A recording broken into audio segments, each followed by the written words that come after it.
প্রশ্ন এসেছে জুলাই আন্দোলনে ছাত্র শিবির থেকে শহীদ হওয়া সদস্যদের সংখ্যা জানতে চায়। আমরা বলেছি এই জুলাই বিপ্লবে যারা শহীদ হয়েছে তারা আমাদের শ্রেষ্ঠ সন্তান। এই শহীদদেরকে নিয়ে আমরা রাজনীতি করতে চাই না। শহীদরা যখন রাস্তায় নেমেছে তখন সে তার পরিচয় নিয়ে জানায়। কেউ কি শিবিরের ব্যানার নিয়ে এখানে গেছে?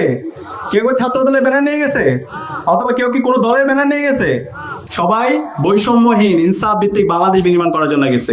সুতরাং এই শহীদদেরকে যদি আমরা এভাবে ক্যাটাগরাইজ করি, এই শিবিরের, ও ছাত্র দলের, ও বিএনপির, তাহলে এর বাইরে বড় একটা সংখ্যক থাকবে, তারা কোন দলের হবে?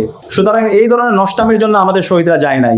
আমরা শহীদদেরকে শ্রদ্ধার জায়গায় রাখতে চাই। সে কারণে ইসলামী ছাত্র শিবিরের জায়গা থেকে আমরা দায়িত্বশীল আচরণ করেছি। আমরা কোনো শহীদদের তালিকা প্রকাশ করে নাই।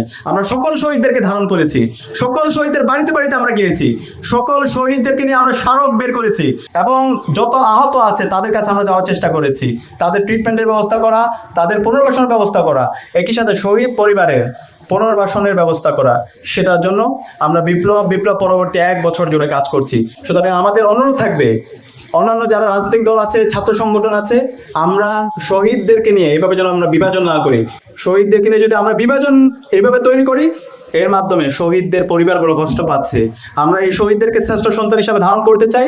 শহীদদের রেখে যাওয়া যে অসমাপ্ত কাজ, সে কাজগুলোকে আমরা আঞ্জাম দিতে চাই, সেটা আমরা বাস্তবায়ন করতে চাই। আমরা পারবো ইনশাআল্লাহ।